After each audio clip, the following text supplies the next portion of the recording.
Alright, so purihin ng Panginoon sa araw ng Sabbath, araw ng pagsamba. At it is a privilege para sa atin na makarinig ng kanyang salita at purihin ang kanyang pangalan. So before we proceed doon sa ating pagsamba, mga kapatid, no, tayo po muna ay magkaroon ng Bible class. At it's been a while na nawala ako dito for maybe a month at medyo na-miss ko kayo sobra. Salamat sa Panginoon na ako'y nakabalik muli dito sa PRBC at naging regular ang aking schedule. So, ang pag-aaralan po natin, you all know that we have a series on the attributes of God, yung mga katangian ng Diyos, no? Ang kanyang pag-ibig, ang kanyang goodness, kapangyarihan, knowledge. This time, pag-aaralan po natin yung divine incomprehensibility, no? Pag sinabi nating incomprehensibility, ang ibig pong sabihin yan, mga kapatid, hindi maaarok or hindi mo kayang saliksikin, hindi mo kayang arokin, no? But before that, siguro manalangin muna tayo sa Panginoon. Let's pray. Ama namin na nasa langit, maraming salamat, Panginoon, sa napakalaking pribilehiyo na kami ay makapag-gather together upang ikay aming sambahin. Ikay aming kinikilala ngayon na ikaw ang aming tagapaglikha at tagapag-sustain sa aming buhay at ikaw ang nagbigay ng kaligtasan sa amin sa pamamagitan ng aming Panginoong Jesucristo. Andito kami upang tumanggap ng iyong pagpapala at bigyan namin, Lord, ng pagsambat papuri ang iyong pangalan dahil sa iyong kabutihan sa amin. Nawa, Lord, sa aming quest to know you even more through your word, nawa, mas lalo pa naming makilala ka kung sino ka. At nawa ito'y magbunga sa amin ng malalim na reverence, malalim na gratitude at pagkamangha sa iyong pangalan at ito'y maging glorifying sa iyo, Panginoon, ang aming pagsamba sa iyo dahil nakabatay ito sa true knowledge na nanggaling sa iyong salita. Bless this Bible class for your glory, Lord, in Jesus' name. Amen. So, it is undeniable, mga kapatid, no, na sa buhay natin, maraming mga tanong sa buhay natin, no, na patungkol sa Diyos na pinagsisikapan pa natin, nagsastruggle pa tayo na maunawaan o maintindihan o gusto pa nating makahanap ng sagot sa maraming tanong about sa ating buhay in relation to God. Some of the questions ay ito, no? Why did God allow me to have stage 4 cancer? No? May mga Kristiyano, hindi lang sa mga unbelievers, even Christians, di ba? If God is merciful and loving, if He is good, bakit meron akong stage 4 cancer? If God works all things together for our own good, is having stage 4 cancer for my own good, di ba? May mga tanong tayo, pero di natin alam yung sagot ng Diyos, right? Some people ask, why did God allow my son or daughter to die? Meron akong kaibigan na napaka-close, no, na yung anak nila is parang in danger of miscarriage, no, nag-aantay na lang sila na mamatay yung bata, no? Pero itong mga ganitong tanong, may iba din mga Kristiyano na namatayan talaga ng mga anak.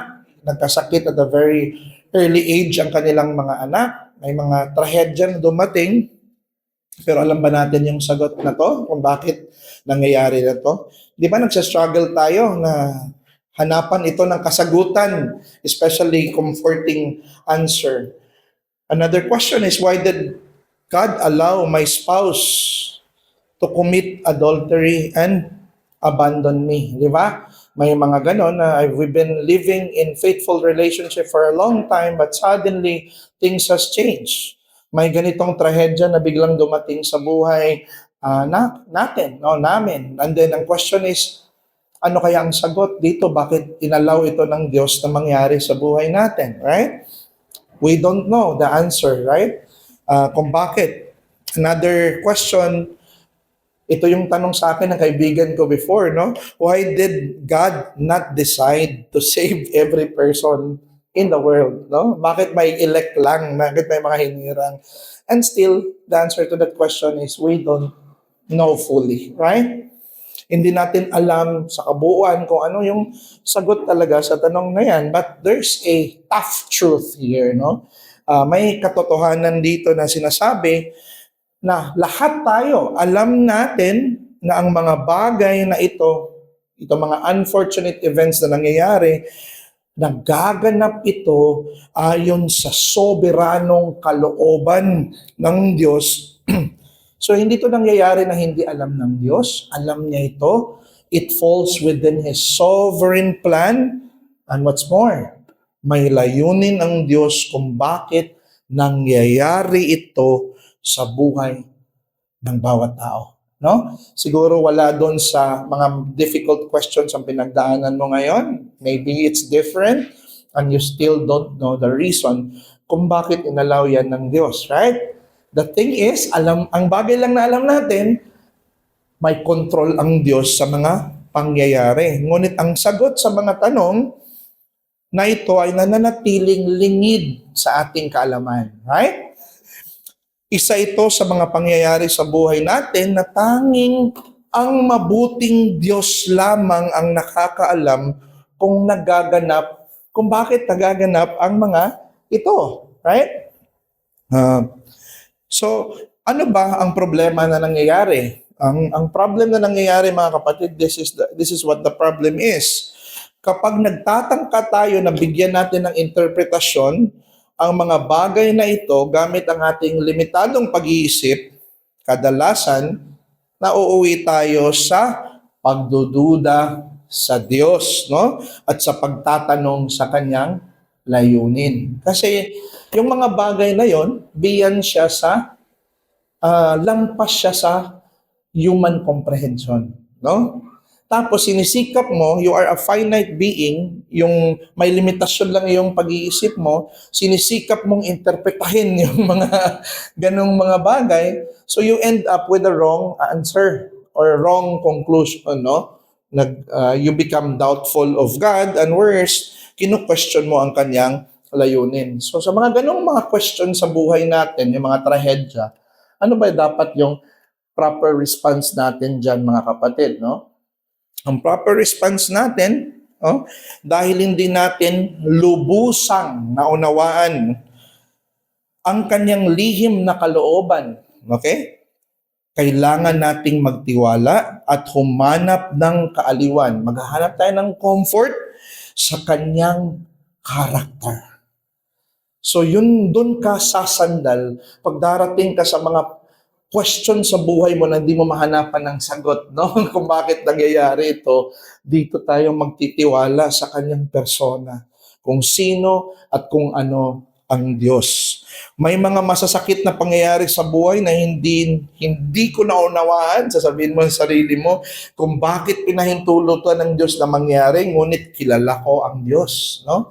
Alam ko, siya ay maunawain, mapagmahal, puno ng biyaya at makatarungan.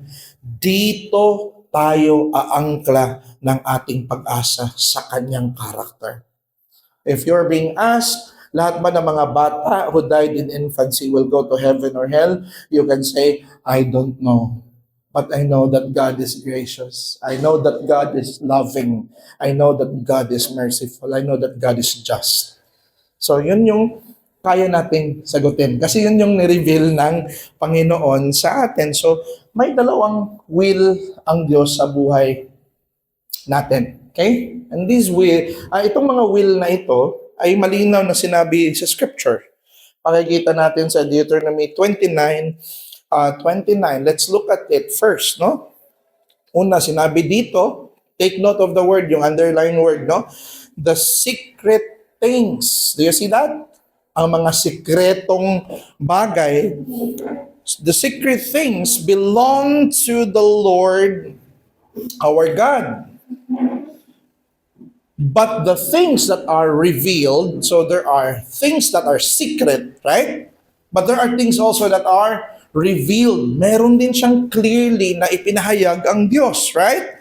And those things that are revealed belongs to who? Belong to us. So merong things that belong to God, and there are things also that belong to us. Okay? So, ano yung belong to us, no? So may mga bagay that belong to us and there are things that belong to God. So what are those things that belong to us? Yung mga bagay na para sa atin, no? We call it the revealed will, right? Yung revealed will, anong ibig sabihin nito, no? Ito ay tumutukoy sa kalooban ng Diyos na mahayag siya, no? Clear siya, hayagang ipinahayag sa banal na kasulatan na nilayon niyang ating malaman at sundin. So, yung Bible na meron tayo, mga kapatid, kahit yung wala kang Bible, yung pagtingin mo lang sa light of nature na may Diyos, no? Pero ang Bible, siya yung revealed will ng Diyos. Kung gusto mong malaman kung ano ba ang will ng Diyos sa akin, pupunta ako ng Canada, pupunta ako ng, di ba? Nagtatanong tayo sa mga secret will, no? Ang will talaga ni Lord sa buhay mo, mababasa mo siya sa Biblia. Okay? Hindi yung mga bagay na hindi nasusulat sa Biblia, huwag kang mag-conjecture or maggagawa ng maling opinion doon, no? So, ang para sa atin ay nasa Biblia. Okay. So, may question na, Brother Jess, paano ko malalaman na ako ba ay mag-abogado or ako ay maging seaman or pilot? Paano ko malalaman ang will ni Lord doon? No? Malalaman mo ganito. And this is the will of God. Sabi ng Bible, even your sanctification. So ngayon, ganito mo siya interpretahin. Ano yung will of God para sa'yo? Para sa iyong sanctification. So among those three, saan ka mas more na-sanctify? Right? Saan ka mas masasanctify? So kung may mga parte doon na hindi ka nasasanctify, hindi yun para sa iyong sanctification, the revealed will of God is saying, that's not the will of God for you. Okay? Pero kung saan ka masasanctify, since will ni Lord ang sanctification, doon ko nalalaman, ito yung will ng Diyos para sa akin. Okay? Doon ka magkakaroon ng idea. So, itong revealed will, malinaw ito na mga utos ng Diyos na nararapat sundin at may pananagutang tuparin ang bawat isa. Responsible tayo kung anong nakasulat sa Bible. For example, kung anong itinuturo dito, pinipreach dito sa Biblia, kung faithful ang pagka-preach nun, kung hindi tinwist or pinervert yung scriptures na nagpipreach dito, salita yon o revealed will yon ng Diyos para sa iyo na iyong sundin, tuparin at ganapin, mga kapatid. No? So, every Sunday, nag-hear mo yung revealed will of God. Pag umuwi ka sa bahay mo, naaaral mo siya, nababasa mo siya, na-check mo yung sinasabi ng preacher, kung yun ba talaga yung revealed will ng Diyos para sa atin. Okay? So, malinaw. Kagaya ng thou shalt not kill, thou shalt not commit adultery, and all those things, those are revealed will of God. The Holy Bible is the will of God. So, malaman mo yung purpose mo. I want to know my purpose. Basahin mo yung Word of God. No? Yan yung revealed will of God. Ano bang duty ko? Ano ba yung responsibility ko sa buhay ko, sa pamilya ko, sa iglesia, sa church? You will know through the revealed will of God. So, next is, so ang kabuuan ito, ang kaloobang ito rather, no? Ang kalooban ng Diyos na naihahayag sa Bible, ito'y bagay na maaring masunod o malabag ng mga nilalang. Okay? Kasi may command si Lord, no? Pwede ba siya malabag? Pwede ba siya ma-violate? Yes, no? Pag di mo siya sinunod, right? So these are the revealed will of God. Pero sinabi din ng Bible, no, na not only God has a revealed will, He also has a secret will. Kung secret, alam ba natin? Hindi na siya secret, no? Alam natin, mga kapatid, no? So, secret will of God, what does it mean, no? ito ay tumutukoy sa kalooban ng Diyos na siya lamang ang lubos na nakakaalam. Okay? So there are things that belong to God. Deuteronomy 29:29, right? So these are things that only God know at nananatiling misteryong ito sa buhay na ito. In this life, pwede siya maging mystery. So ito yung makapangyarihang kalooban ng Diyos, itong secret will mga kapatid, just yung revealed will, pwede ninyong labagin, di ba? Huwag kang pumatay, huwag kang magsinungaling. Pwede mo siyang tuparin, pwede mo din siyang labagin, right? Pero ito, hindi to malalabag kahit sino. Kung anong winil niya sa kanyang secret will, matutupad at walang kahit isang pwedeng pumigil dyan. Okay? So ito ang makapangyarihang kalooban ng Diyos na tiyak na magaganap at hindi nakasalalay o nakadepende sa mga nilalang. Dito papasok yung incomprehensibility of God na hindi natin maarok ito. So in Isaiah 46:10, ito yung sabi dito ito yung kaibahan ng will niya, So this will declaring the end. Kung ano mangyayari sa end, he declares it from the beginning, And from the ancient times, things not yet done, and saying, my counsel shall stand, and I will accomplish my purpose. So yung secret will na yon, yung sovereign will na yon, mangyayari yon, kasi ang mag-i-execute nun para matupad na yon, siya, I will accomplish all my purposes. Okay? So, meron ba tayong, nagkakaroon tayo, pero itong secret will, pwede mo siyang malaman, pwede ka makakuha ng idea pagkatapos maganap. Okay? When that particular event happened, after that, ma-realize mo na naintindihan mo yung secret will. Kaya pala ako nagdoktor. Kaya pala ako naging pastor. Kaya pala ako pupunta-punta lang sa church before na may plano akong iba. Si Crush ang pinupuntahan ko. Pero later na-save ako. Ginamit pala yun na providence ng Diyos. Kaya ako nandito ngayon. Pansin nyo yun? So na malalaman mo lang siya, makakuha ka ng idea after it happened. Okay? So bibigyan natin ng example. So Genesis 50:20. Familiar kayo kay Joseph, right? Hindi din siguro naintindihan ni Joseph bakit siya inalaw ng Diyos na i-betray siya ng kanyang mga kapatid, At itapon siya doon sa Egypt, right? Mapunta siya sa Egypt at akala nila patay na siya. So, kalamidad yun sa buhay niya. Parang mahirap yun na sitwasyon sa buhay niya. At possible during that time, hindi pa niya alam yung will ng Diyos, Yung secret will ng Diyos, right? Pero may plano pala ang Diyos sa kanya na gagawin siyang leader para makapag-ipon ng Egypt ng napakaraming pagkain because there will be a 7-year famine. At through sa leadership niya, nabuhay ang kanyang mga anak at ang Israelites. So, sabi niya dito sa kanyang mga kapatid, you meant evil against me.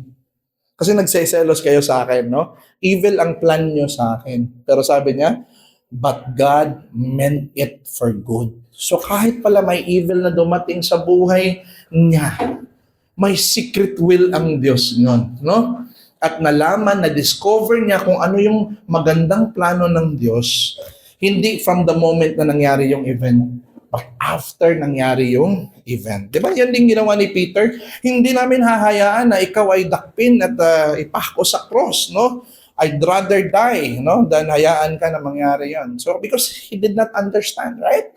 Hindi niya nag-gets yung secret will ni Lord. Pero later on, naintindihan niya, na para pala yon sa great salvation. Kung bakit nangyayari yung things that we consider as bad. Right? So that's how great is the mind of God sa kanyang plano. So His will is beyond us. Malinaw yan sa Psalms 147 verse 5. His understanding is beyond measure. Imagine mo, aarokin mo yan, no? Hindi mo siya maaarok. Okay? So pag nag-i-interpret ka ng mga event na nangyayari or mangyayari, posible ka malid sa wrong interpretation. So, there's a secret things that happen, it's not for us. What's for us? Yung nireveal ng Diyos. Okay? Next is, sabi dito sa Psalms 145:3, and His greatness is unsearchable. Hindi mo kayang masaliksik yung kanyang kung gaano siya ka-great ang Diyos. Yung being niya, not only His understanding is without measure, and His greatness is unsearchable, even His judgments and His ways. How unsearchable? Inscrutable, hindi mo maarok ang kanyang mga layunin, ang kanyang mga pamamaraan ng Diyos. Okay? So, what does it teach us? It teaches these things, mga kapatid, no? Na because God is Himself incomprehensible. Yung being kasi ng Diyos, hindi siya parang better version ng being natin, no? His being is completely other, qualitatively different than ours. Kumbaga yung sinabi sa confession na the distance na nagseseparate sa tao is infinite. Hindi lang siya spatial distance, no? Hindi lang siya space ang distansya natin sa Diyos, but even our being. His being is infinitely distant sa atin. Ontological distance. Infinite ang layo ng agwat ng ating being sa being ng Diyos, no? So because He is incomprehensible, His ways is likewise incomprehensible. Akala natin yung mga simple lang na mga verse na nababasa natin, naintindihan natin, right? Pero yun ay nababalot pa din siya ng napakalalim na misteryo. Kaya kahit ilang preachers dito, 50 taon magpe-preach dito, kahit ulit-ulitin ko yung Book of Ephesians, kung wala akong iba yung preach, yun lang, for the next 50 years, hindi ko siya ma-exhaust. Kasi infinite yon, no? Kasi salita yun ng Diyos. Okay? So, let's take a focus dito sa Diyos na incomprehensible. Ano nga bang ibig sabihin ng incomprehensible? Hindi natin maaarok, no? Hindi siya naaarok na Diyos. So, let's look at what the Bible says about Him and His plan. In Job 11:7-9, sinabi niya, I think it's so far ang nagsasalita dito, no? Sabi dito, can you find out the deep things of God? Kaya mo bang mahanap yung malalim na bagay about sa Diyos? Can you find out the limit of the Almighty? So this is a rhetorical question, no? Pag rhetorical question, yun yung question na hindi nag-anticipate ng kung anong sagot mo. May certain na nasagot, which is no. Okay? Yan yung rhetorical question. Can you find out the deep things of God? Absolutely not. Ganun yung rhetorical questions. Can you find out the limit of the Almighty? Absolutely not. It is higher than heaven. So mas high pa sa heaven. No? What can you do? Deeper than Sheol. Hindi na nga tayo nakapunta sa deepest part of the earth. Eh. What can you know? Its measure is longer than the earth and broader than the sea. So, parang ganito yun mga kapatid, no? If this is God, and this is man, no? Man, by his own initiation, hindi niya kayang umakyat dito sa Diyos.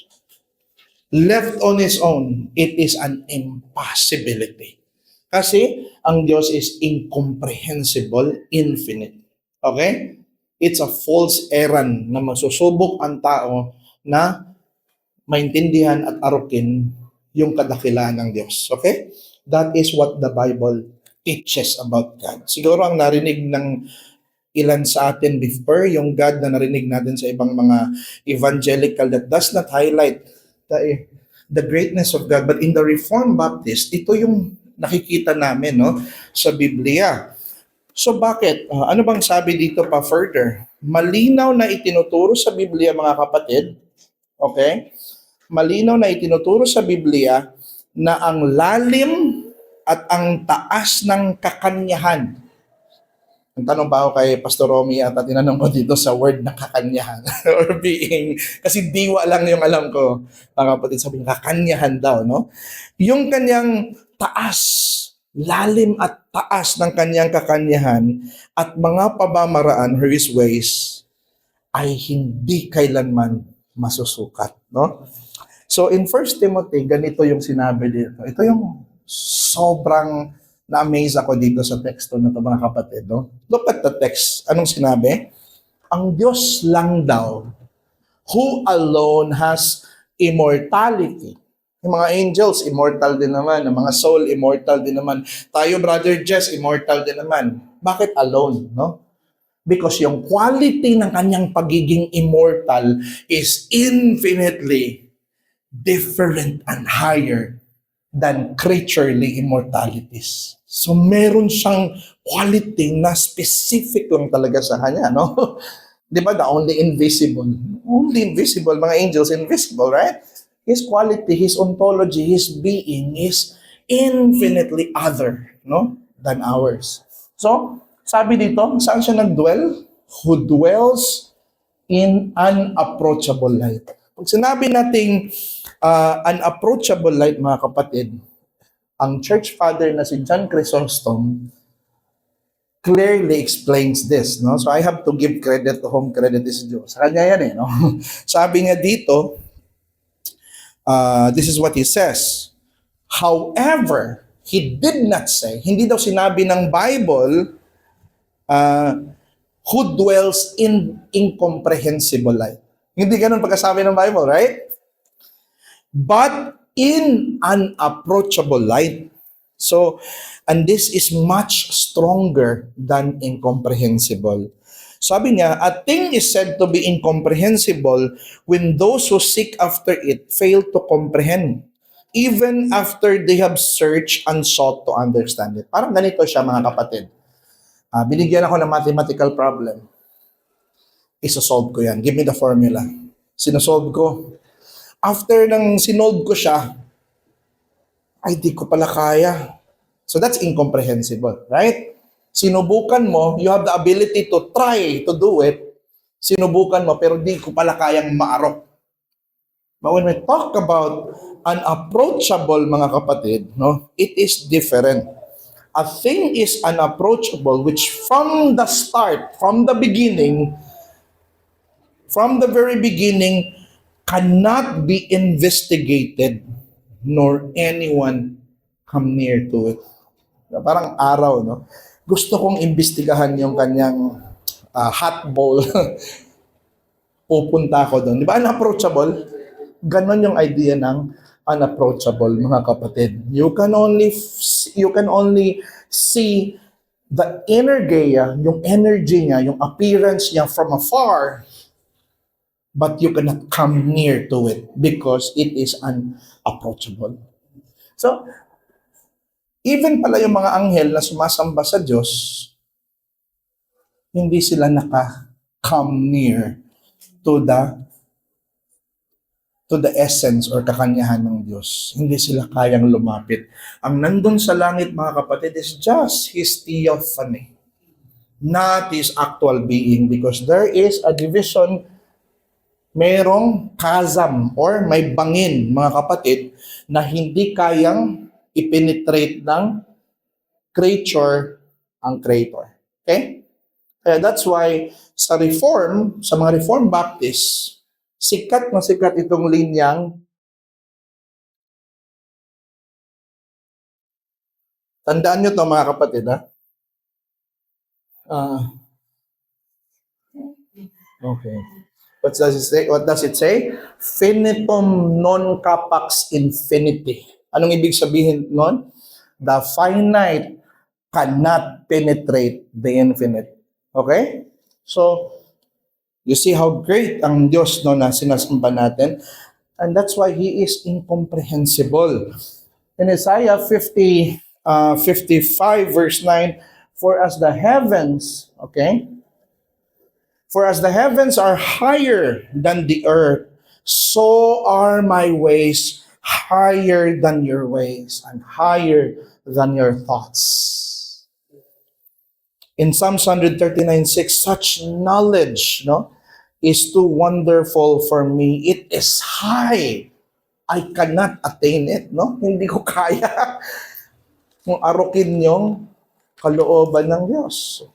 And Peter Salmon says dito sa forgotten attributes of God, sinabi niya, the incomprehensibility of God is what makes Him incapable of being exhaustively defined or comprehended by anyone other than Himself. So even yung language natin, yung nababasa natin na language, even itong lingwahe natin ay hindi sapat, no, na i-describe itong Diyos na ito. Kaya pansin nyo, puro negative lagi when we describe God, no? Lagi siyang in a negative manner. Infinite. He is not finite. Pansin nyo? Impossible. He is without passion. Di ba? He is without parts. Ganun yung laging natin, di ba? Without time, ganun siya ang Diyos, no? Immense. So bakit? Kasi we cannot state God perfectly in the positive. Okay? We can say God is love, pero i-qualify natin, di ba? Pero iba yung love nga sa love ng tao. Kaya ganun natin, di ba? God is merciful, pero hindi kagaya ng tao na mag-show ng mercy. His mercy is from the east to the west. Pansin nyo? Kasi minimaintain natin na ang kanyang kakanyahan is absolutely higher sa being natin. No? So, hindi kaya ng tao akyatin itong Diyos. No? Kaya, valid yung sinabi ng mga atheists. If God is incomprehensible and infinite, it is impossible for man to know Him. We can say, tama ka. Absolutely tama ka. No? We can say that. No? Pero, ililinawin natin later. Kasi may importanteng mahalaga dito na ating clarification. No? Bigyan natin ng clarification. Okay? Brother Jess, bakit tayo nakikinig ng salita ng Diyos? No? Kung incomprehensible siya, hindi enough yung language natin na ma-define natin siya ng ganap, bakit tayo nakikinig ng salita ng Bible? Ba't tayo nagbabasa? No? Tinawin natin. Bagamat ang Diyos, okay? Bagamat ang Diyos at ang kanyang pamamaraan ay hindi lubusang maaarok, hindi ito nangangahulugan na hindi na siya maaaring makilala natin sa anumang paraan. So, impossible kung tayo aakyat sa Diyos, right? Pero possible na makilala pa din natin siya kung ang initiation magmula sa Kanya. Kung siya ang magpakilala sa Kanyang sarili in a way na ang isang creature na napakaliit ay kayang maintindihan. That's what we call accommodation. That's what we call divine accommodation, mga kapatid. Ina-accommodate niya yung kanyang sarili in a way na maintindihan ng tao. Right? Kaya makikita natin na ang Diyos nag-regret. Pansin niyo yun? In-accommodate niya na in a way na maintindihan ng tao na na-display siya sa kasalanan. So, how is He going to explain? He's gonna use the human terms, no? Or anthropomorphism. Gagamit siya ng human way, human language, human description para maintindihan natin siya. Kasi siya ay napaka high sa kanyang being. So, kaya may mga text na nagsasabi na we can still know Him. Let him who boast in this, that he understands and knows me. So, makikilala pa din natin siya, no? This is eternal life, that they know you. So, incomprehensible lang Diyos, no? We cannot comprehend Him, but we can apprehend Him. No? We cannot know Him fully, but we can still know Him truly. No? Dahil sa kanyang revelation. But I am not ashamed, for I know whom. Alam ko yung sino yung pinaniniwalaan ko. Kaya lang tayo mga kapatid nakakilala sa Diyos, hindi dahil may something na spirit na nag-inform sa atin na this is God, nagpapakita ang Diyos. No? Ni-reveal niya yung sarili niya through the Word of God. At yung nasa Word of God, yung nasa Bible, yan yung valid knowledge na kinoconsider ng Diyos. Kasi yan yung kanyang revelation ng kanyang sarili. So nakasandal tayo sa kanyang revelation. Okay? Because He is incomprehensible. I have a Jehovah's Witness friend before. No? I think it's classmate ko. No? Paano yun? Iisang Diyos. Ang Ama Diyos, ang Espiritu Diyos, ang Father Diyos. Di ba tatlo yan? Mga ganun na understanding at saka reasoning. Kasi nga, nagkabase sila sa logic nila na hindi naman siya angkop, no? Dapat basahin natin ang Bible. Kung anong ni-reveal niya doon, kahit pa hindi mo maintindihan yon, pero ni-reveal niya, paniniwalaan mo yon. For example, di ba sinabi niya na siya yung nag-ordain sa lahat ng bagay. Even yung mga nangyayari sa city, is there any evil in the city that the Lord has not done it? Di ba? Makabasa tayo ng text na gano'n. Pati yung pag-crucify kay Kristo, yung mga evil men na inordain niya na mangyari ang lahat. Pero sinasabi din niya na accountable yung mga gumagawa ng kasalanan. Kaya mo bang i-harmonize yon sa iyong mind? Hindi. Pero ba't ka naniniwala nun? Ni-reveal niya. Right? Yan yung revelation niya. At kaya kong paniwalaan niya. No? So we rely on the faith in the revelation of God. So, sorry about that. Sabi dito sa Light and Approachable na libro ni Ronnie Kurtz, while the divine nature is completely outside the rational jurisdiction for the creatures, human and angels alike, wala silang outside ng Diyos sa jurisdiction ng Diyos, no? God, sa knowledge sa Diyos, God still graciously revealed Himself in nature. Kaya kahit sa mga lugar na walang Bible, alam nila na may Diyos, right? Because ang nature nagre-reveal sa Diyos na may God, no? The light of nature, ang Bible, at saka yung persona ni Kristo. So these three modes of revelation enables us to still know God truly. Okay? So ang punto dito mga kapatid, hindi natin kayang lubos at ganap na maunawaan ng Diyos, ngunit maaari pa rin natin siyang makilala ng tunay sapagkat inaangkop niya ang kanyang papahayag ng kanyang sarili sa antas ng ating pag-unawa. So ngayon that I am doing homeschool kay Levi, no? Naintindihan ko na itong idea ng pag-aangkop or itong tinatawag na accommodation. So, di ba ang bata, hindi naman yan matututo ng algebra. Incomprehensible yan sa kanila, no? So, gagamit ka ng i-accommodate mo sa level of his understanding na maintindihan niya. Gumagamit ka ng mga sample na maintindihan niya. And that's what God does to us. So, He's a great teacher.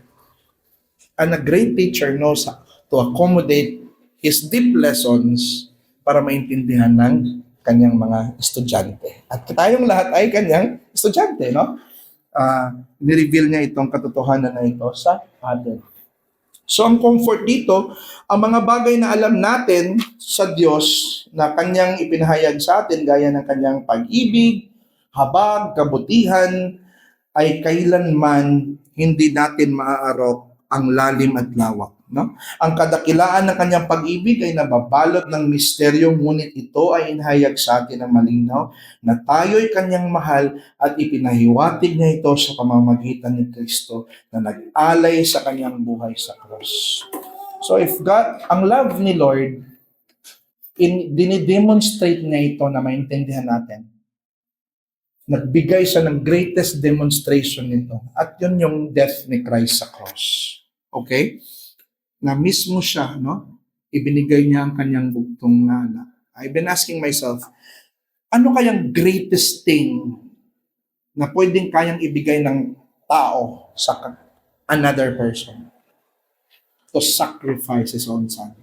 Yun yung kayang, because you cannot do it, right? You would rather give yourself than give your own only begotten son. So yan yung ginawa mismo ng Diyos, no? He gave His only begotten Son para kahit sino man na sumasampalataya at magsisi, may kaya magsisi at sasampalataya, ikay maliligtas. At yun ang proof ng kanyang pag-ibig. So, kanina nag-mention ako ng two wills, right? Dalawang will ng Diyos. Ngayon, knowledge about the incomprehensible God. Dalawa ding categories ng knowledge about God, no? So there are two categories, dalawang paraan. First, ito yung una, mga kapatid, no? Archetypal knowledge. Pag sinabi natin archetypal knowledge, that is original knowledge. Okay? Pag sinabing archetypal knowledge, ito ang ganap at perpektong kaalaman ng Diyos na tanging siya lang ang lubos na nakakaunawa. So, these are things that God knows. How God knows things. Okay? Pansin nyo na sinabi ng Bible, no one knows the Father. Pansin nyo yun? Except the Son. So, yan yung tinatawag natin na archetypal knowledge. May knowledge ang Diyos na greater and original. Hindi siya derived, hindi siya galing sa outside, no? It's from Him, ang kanyang infinity, ang may nag-cause ng knowledge na yun. So, walang tao kahit sino, mga kapatid, ang nagtataglay ng archetypal knowledge. Okay? Tanging ang Diyos lang. So, in this book, none of us has the capacity to understand God the same way God understands Himself. So, nor will we in heaven have anything but archetypal theology. Explain ko yung archetypal later. Our knowledge of God will never be comprehensive even though our knowledge of Him will be thoroughly accurate. Posibleng maging accurate pa din yung knowledge natin pero hindi yun comprehensive. Kahit doon sa langit, forever tayong kikilalanin natin ng Diyos sa walang hanggan. Okay?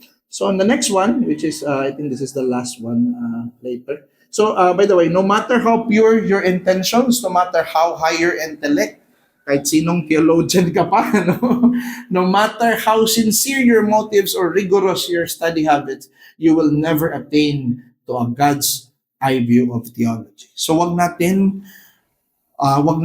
i-assume that we know everything, mga kapatid, no? Kasi wala tayong archetypal knowledge. Wala tayong original knowledge.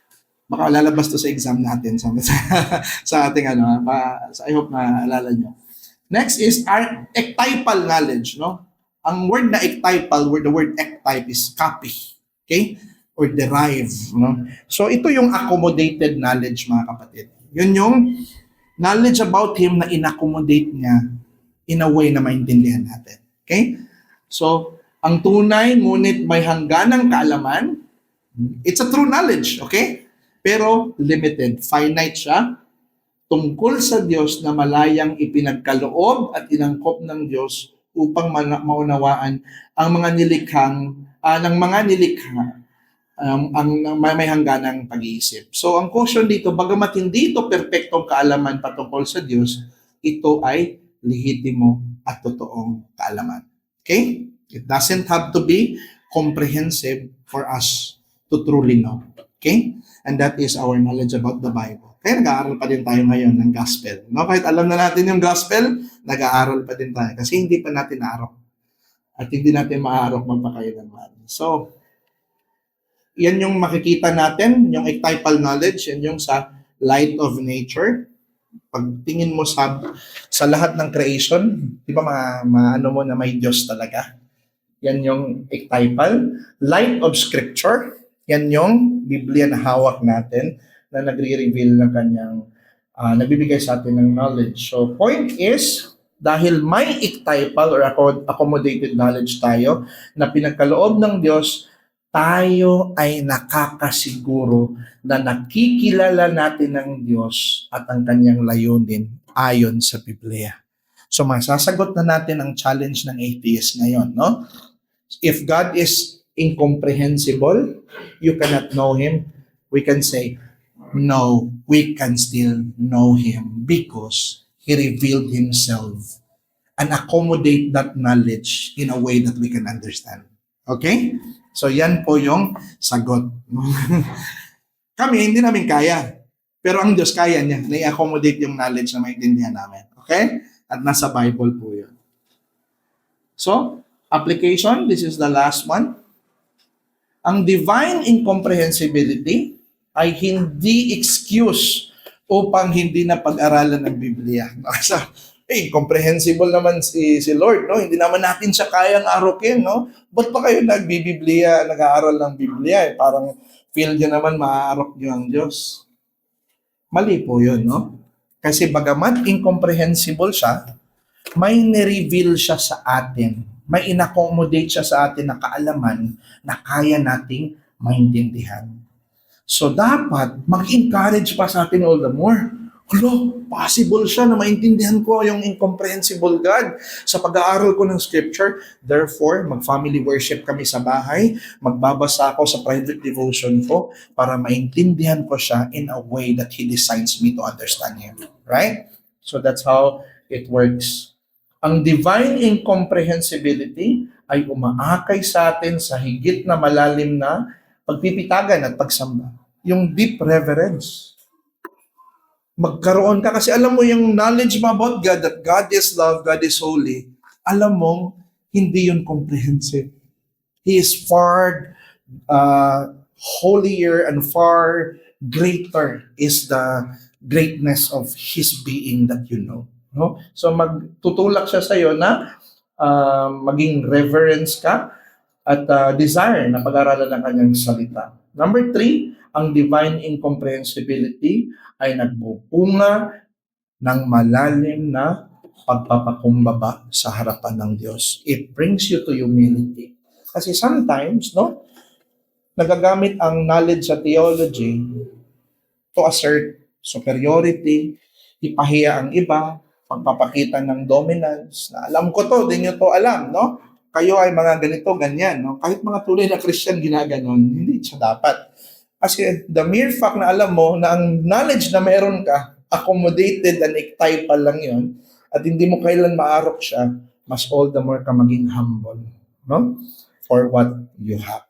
Okay? Pero hindi naman ibig sabihin mag-compromise ka, no? Stick to the knowledge that is being revealed by God. At the same time, mag-match yan dapat ng pagpakababang loob, mga kapatid, no? So we are theologians, all of us, no?